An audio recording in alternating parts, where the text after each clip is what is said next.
السلام عليكم ورحمة الله وبركاته. ازيكم يا حبايب قلب؟ عاملين ايه؟ يا رب دايما تكونوا بخير. النهارده باذن الله هنعمل مع بعض الكوارع وفتة الكوارع بطريقة سهلة جدا. ما تنسوش الاشتراك في القناة وتفعلوا زر الجرس عشان يصل لحضراتكم كل جديد. تابعوا معايا الفيديو. اول حاجه هنقول بسم الله. انا هنا معايا الكوارع غسلها كويس جدا. ببتدي ان انا اكون مجهزه حله على البوتاجاز انزل عليها بالكوارع بالشكل ده زي ما حضراتكم شايفين. ما ننساش نصلي على سيدنا محمد ونقول اللهم صل وسلم وبارك على نبينا محمد وعلى اله واصحابه اجمعين. واحنا هنا بنسلق الكوارع على مرحلتين. المرحله الاولى بنخلي الكوارع تاخد معايا غلوه علشان خاطر تطلع الريم بتاعها اللي هو الحاجات اللي مش كويسه ديت تطلع معانا في الاول، وبعد كده بغير لها الميه وببتدي ان انا اسلقها من اول وجديد. بس اهم حاجه بعد ما بنصفيها من الميه الاولى احنا بنبتدي ان احنا بنغسلها تحت الحنفيه، بنديها شطفه تحت الحنفيه كده. واكون مجهزه معايا حله على البوتاجاز ويكون فيها ميه وانزل عليها ببصل وانزل عليها بالجزر وانزل عليها بطماطم وانزل عليها بورق لوري وانزل عليها بنص معلقه فلفل اسود وانزل عليها بنص معلقه من الكزبره الناشفه وانزل عليها ب2 حبهان واسيب الكوارع تتسلق معايا كويس جدا. واول ما الكوارع تبتدي ان هي تتسلق معايا وتستوي معايا ببتدي ان انا انزل عليها بالملح واظبطها الملح.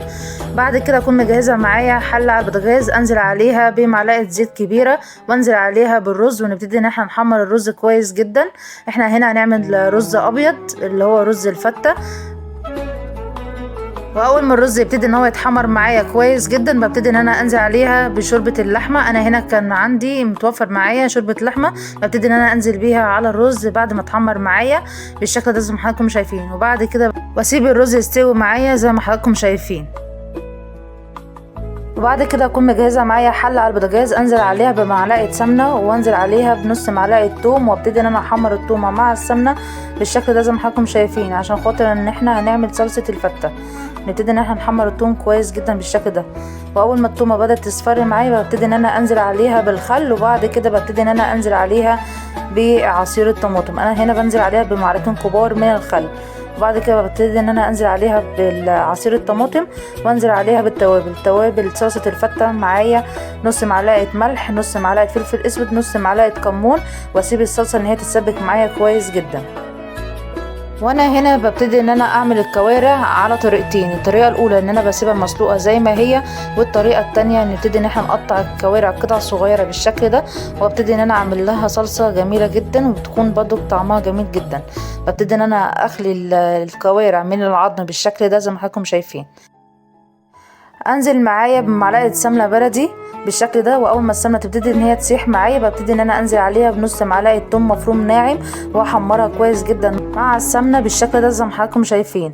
وبعد كده اول ما التومه تبتدي ان هي تصفر معايا انزل عليها بمعلقتين كبار من الخل وانزل عليها بالكوارع واحمر الكوارع مع التومه بالشكل ده. وبعد كده ببتدي ان انا انزل عليها بمعلقتين كبار من الصلصه اللي هي ام خل وثوم اللي احنا عملناها مع بعض. ببتدي ناخد منها معلقتين كبار وانزل بيها على الكوارع واخلي الكوارع تشرب كويس جدا من الصلصه.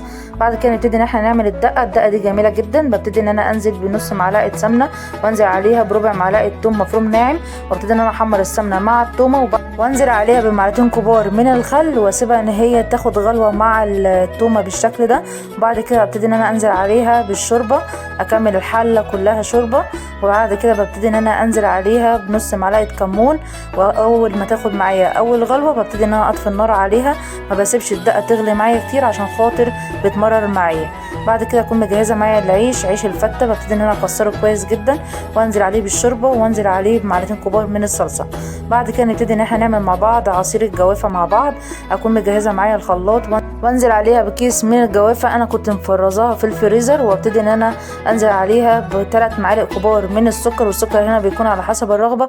وانزل عليها بكيس من الفانيليا وانزل عليها بنص كيلو من اللبن وابتدي ان انا اضربها كويس جدا في الخلاط. وبعد كده ببتدي ان انا اصفي العصير كويس جدا بالشكل ده زي ما حضراتكم شايفين.